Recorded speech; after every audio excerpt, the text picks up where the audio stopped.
I'm proud to introduce Mr. Ralph H. Baer, the inventor of the home video game. And Mr. Baer, thank you for showing up here. This is your first appearance at Classic Gaming Expo in 10 years. So we're really honored that you decided to visit with us today. Well, really lucky to be around. I'm not getting any younger. How's the picture? Everything looks great. Yeah, well, you just went dark. Okay, you're back. I think you're competing with a lot of traffic out there. Can you hear us okay? Yeah, I can hear you fine. Okay. We have your brown boxes right here. So we have a few questions we'd like to ask you, and then afterwards we'll take some questions from the audience. Whatever. I'm here. Can you tell us how and when you came up with the idea of the video game console? How many hours have you got? One. It has to reach back to before World War II. You can go back that far. I was a technician then, serviced radios and television sets, and then the Army got me. After I came out, I went to school on a GI Bill of Rights, became a television engineer. That's how it all started. Even while I was in school still, I was working on studio equipment and transmitters and receivers. And in 1951, I got a job for a rail building a television set with another guy. Two of us sat in the screen room for about a year, working on that set, building it from scratch. During that time, yeah, we used a piece of test equipment that allowed us to put quick titles up on the screen and move them around. And it gave me sort of an idea of doing something interactive. I'm sure the word wasn't coined then, with a television set. And I suggested we build something like that into a TV set. And you can imagine what management said, the usual. You're already late, forget it. That was the end of that.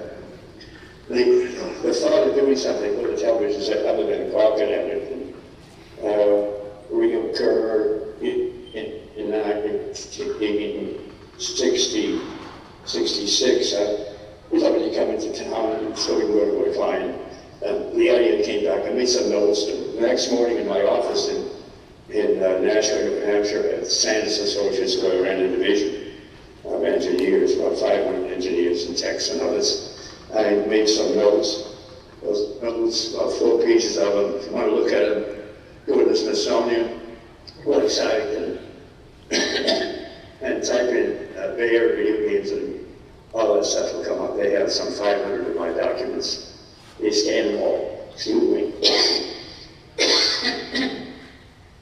They scanned all those documents. They're all available through their website.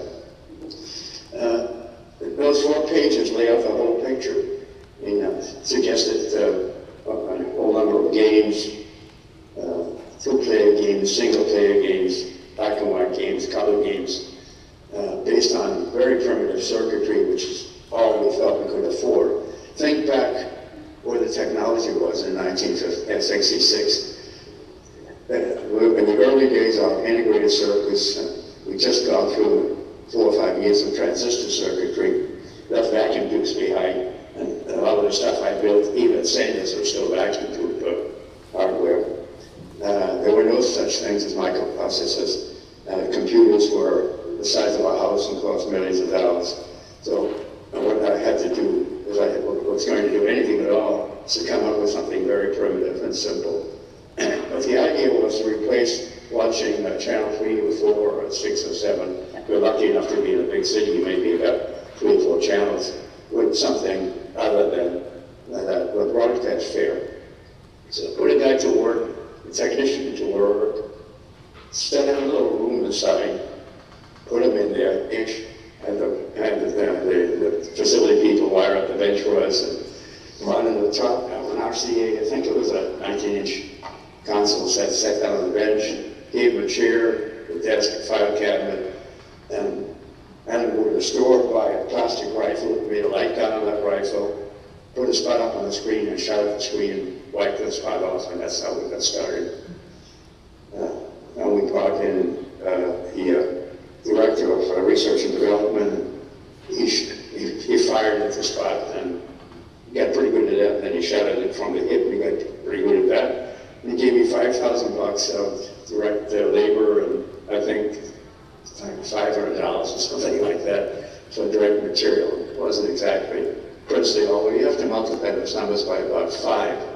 That's what we've done to our dollar in the interim. That's how we got started. Within a matter of a couple of months, we got stuff up on the screen. One spot chasing another spot, wiping it out on contact. The rifle games were in place, and a few other relatively trivial games. We demonstrated that to management, and their reaction was, how do we make money off this stuff? And that was a basic question I couldn't answer at the moment. I didn't know much about commercial hardware, certainly nothing about consumer hardware. I'd been in military electronics for a number of years by that time. So the question was what to do with it. So, Why did Sanders, which is a defense company, allow you to do something like that? well, as I said, I ran a division of 500 engineers and techs, support people, and to put somebody aside and have them do something I wanted done on the QT, didn't even ripple my overhead, so I just did it. Until we finally decided that, we need more money. We had to get honest and display it. As it was, the demonstration I did to the president of the company and executive VP for whom I worked happened on a day when the board of directors was in session. So I had to straighten a whole bunch of people, important people. So to make sure that I didn't blow it, I took an audio tape recorder and recorded the introductions to all 7 games we had at the time on a piece of audio tape on an audio cassette. And we built a little FM oscillator at 12.5 megahertz. And I summed the output from that oscillator with a video signal. And when we played the videotape recorder, that allowed the audio signal to come out with a loudspeaker about this, as I said. Then here we were, 1967, demonstrating these were introductions and another first. You think about it, there's a lot of DNA of what we did in today's games. We had joysticks, we had light guns, and we had voice. The voice signals, all of which is still around today. In any event, but now that we've got something that looks like it might be fun, what do we do with it?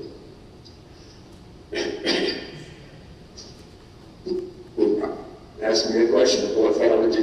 What did you do? What did you do with this idea once you had it?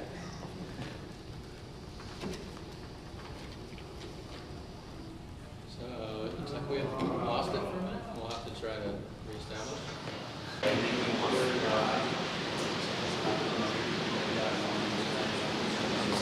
Okay, got you back. Hearing now?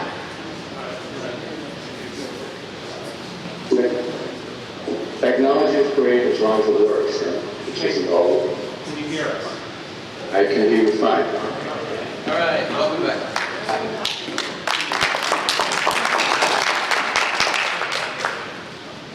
Okay, when you got this idea, what did you do with it once you had it? Question was what to do. The first idea was to find out whether the companies I'm interested in collaborating with. The idea was that if you pointed a camera in the studio at a nice background, say a Wimbledon tennis court, and overlaid simple graphics on top of that, that would look a lot nicer than just having a few spots up there. To make a long story short, I got a hold of Teleprompter, who were the biggest cable company. At the time, they had about 100,000 viewers on the West Coast and maybe another 100,000 on the East Coast. Called them up cold turkey. The VP came up, liked what he saw, brought the president up. He liked what he saw. And we started on a contractual relationship stuff. I went down to New York and worked with them down there. And we couldn't find, except they ran out of money, the cash flow was negative, it all died right there. So I was back to square one, what do I do next? It took, by this time, we had ping pong games going, handball games, volleyball games. We knew we had something. It finally occurred to me that what's inside the game box is the same components in a television set of that vintage. So who's more likely to make a machine like a game machine like that than a television manufacturer?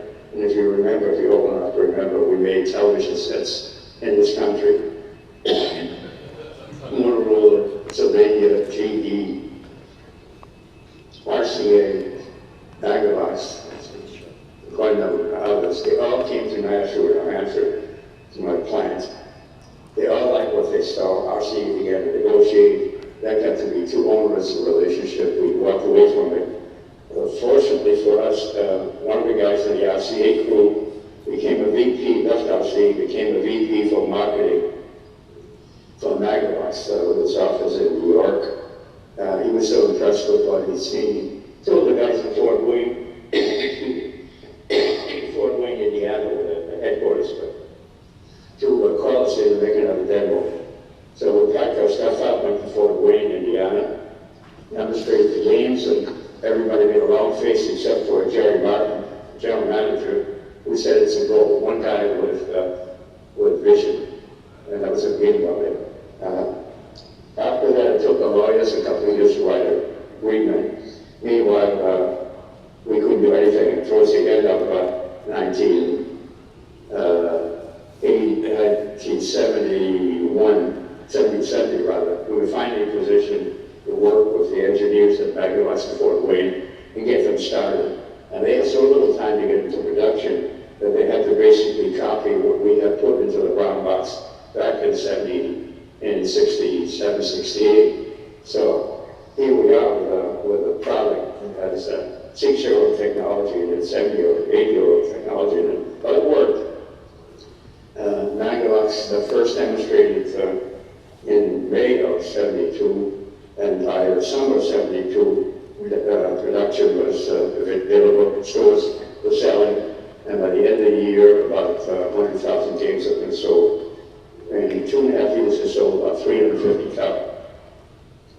About 10 to 20,000 of those to South America and Europe. How was working with Magnavox?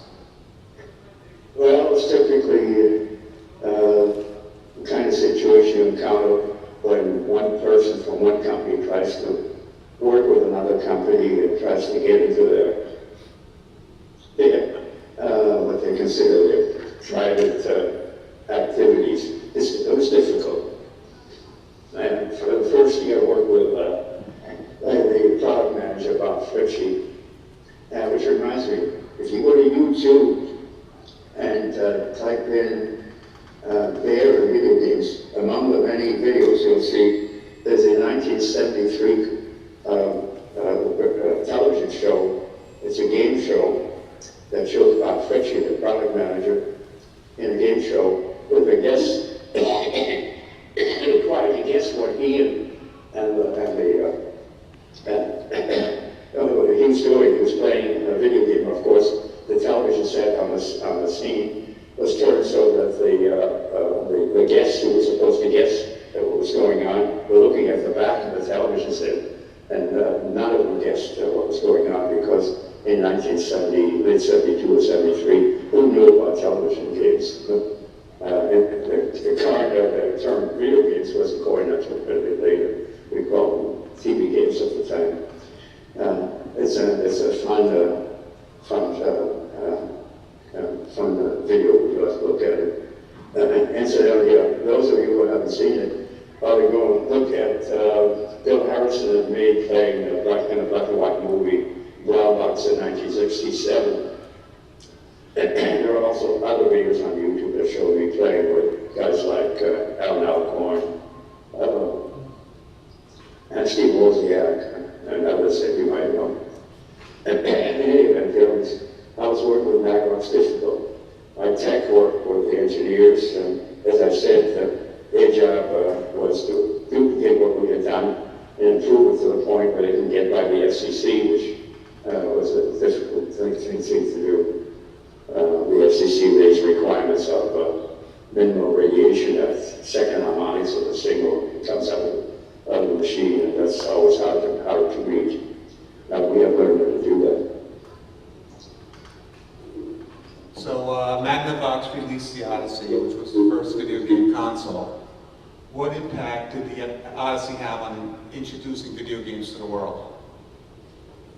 Well, it was number one, so Alcon said many times, about 2 years into building arcade games, and seeing half the world copy arcade games and taking the business away from them, we decided that Alan and several others decided that we ought to build a home game. Having seen the Odyssey, they knew it could be done. As Alan said, well, you've done it, you did it, meaning me, so we could do it too. And of course, here we are 6 years later. It's entirely possible at this time to build state machines on a single chip, and that's what they did. And the result was that I think the power game, which was sold through Sears in the winter season of '75, some 250,000 of those machines were built by Atari, and yeah, that certainly helped the business get widespread acceptance. And everybody else got into the act and tried to copy both the arcade games and the home games. What was your involvement in video games after the Odyssey? Well, yeah, we had a contractual relationship between me and Magnavox, me specifically, that allowed me to work with them and disclose ideas, and it didn't work out. So I turned my attention to others. I was at Joe Instruments in Expo, Long Island one day, where they showed me an early version of the AY38500 chip that had been designed in Scotland, Operation GIs and Grand Rothies. That single chip device played a pong game, very much like the Atari Sears game. This is in late '75. I got on the phone and called up President Coleco, whom I met through my handheld game activities a couple of years earlier. I said, you better get yourself down here. He had expressed an interest in getting into the video game business sometime before, when I met him at Marvin Glass, taught game design this war. I was the outside consultant. So I called up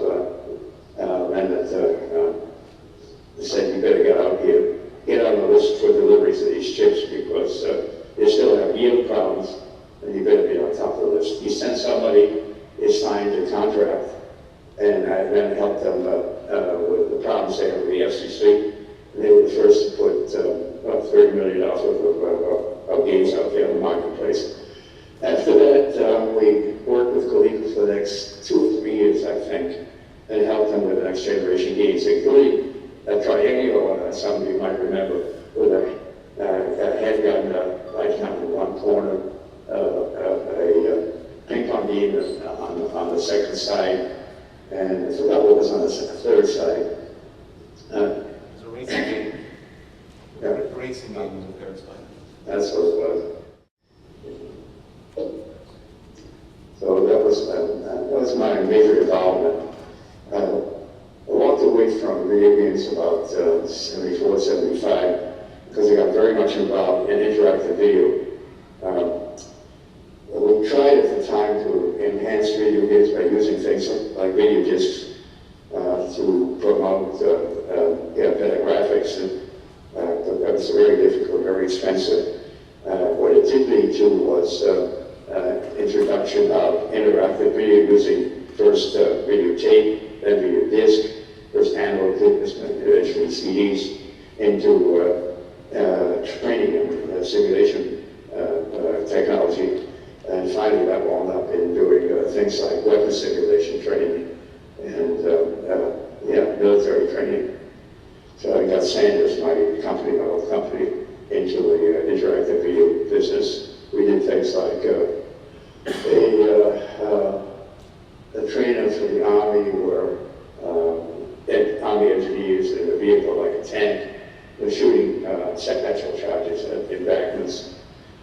they trained on a video device where they go through a monocular at a television screen that was playing from a videotape player.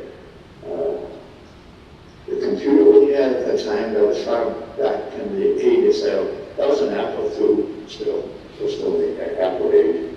And out of that grew a whole series of contractual relationships between Sandus and the training emulation divisions in the Army. And I think it was the Marine Corps we had a number of contracts with. So you never know where something winds up eventually. More recently, in the late 80s, 89, 90, I decided to go back into doing things. And one of my associates and I built about 7 different things that are very much interactively, very much similar to what's going on in the Wii nowadays. We demonstrated for guys like Abel Heitkamp, who was VP at Konami, then still is, I think. And he came with 2 or 3 Chinese manufacturing tags that spoke to each other in Chinese and took lots of photographs of Rick Gelf and a helmet with a lip mic and an eyepiece, and nothing came of it. So here we are, in the last 2 or 3 years, and I'm gratified to see all this stuff come back to life in the Wii. Okay, would you like to take some questions from the audience? Oh, sure, anytime. If there are any. Do we have any questions? Yeah, my question is, Nolan Bushnell often gets the moniker, kind of the creator of video games, or the father of video games, when in reality we all know it was Baer. How do you feel about that? Okay, the question is, Nolan Bushnell always gets the credit for being the father of video games, but we know it was you. How do you feel about that? Well, clearly, Bushnell, born his experience in as a barker in the summertime while he was going to college in an arcade environment, and came up with the idea of, and secondly, he played Space War at college, like everybody else did back then. And he put 2 and 2 together and said, wouldn't it be neat if we can put a computer in a box, have people play Space War while they're dropping quarters into a slot. That was the genesis of the arcade business. So there's no question that he deserves credit for having created the arcade video game business. There's no argument or question about that. He also walked away from the concept of putting a computer into a box because that turned out to be impractical for cost reasons and size reasons, and built stuff out of the street. He stood out integrated circus. When I say he, his team was guys like Ted Dabney, people that not even associates, or he became a member of the team there where they built a computer space. So there's a direct line between today's arcade game and Bill was working on an arcade back in the 60s, coming up with this original idea. The Palm story is a different story, as you probably know, because that derives from the fact that Nolan played an Odyssey game in May of '72 in Burbank, California, at a dealership, a Magnum dealership. He played the ping pong game hands-on. Hired Alan Alcorn, who had worked with him at Ampex along with Ted Dabney, and another person that became his chief engineer, Steve Bristow. And they decided to build, and Nolan told Alan to build a ping pong machine. And of course, Alan did a great job. Pong machine was a great success and started the industry. Within the first year, in '74, they did about 77,000 games on Atari. Unfortunately, the competition was there. I think Midway Valley did about 10,000 knockoffs. Chicago Dynamic is about 6,000 or 7,000. So they have launched the business in a big way. Any Any other questions? Can you hear me? Or, okay, I was just wondering, what Ralph thought about sort of like this movement in video games to more of like a narrative element, or sort of like getting away from like the pure games that he sort of designed for. You want me? All right. Which one? This one? This is talking. And then they heard me. Hey Ralph, how you doing? I was just wondering what you thought about today's video games. Not necessarily Wii stuff, but a lot of the bigger PS3 or 360 games that include a lot of like narrative, as opposed to just sort of like pure like old school, just like playing the stuff that you were involved with. Like, is it like a good thing? Is it a bad thing? Or like, what do you feel about it? Can it be a video game? It's more of like a movie. Well, the question is like asking, which book do you like, which movie do you like? All these genres out there, among there's great stuff, lousy stuff, stuff that's halfway in between. I'm certainly in favor of games that have storylines, but it's just one genre. Some people don't like that, but I do. But I don't play games, so I'm pushing 89. You look like you're ready. Like I say, today's games are so fantastic from the artistic point of view, from a technical point of view, that it just blows you away. It certainly wasn't foreseeable 30 years ago where all this was going to go. Does that answer your question? Yeah, thanks. Anyone else? No more questions. So just want to thank you, Mr. Baer, for being here with us and telling your story and answering questions. Again, we have Mr. Baer's brown box up front for you to take a look at. And his book, Video Games in the Beginning, is available at the Video Games booth with his signature. If you want to check out, we have a limited edition. So again, thank you, Mr. Baer. And You're welcome. Have fun. Enjoy the show. Bye.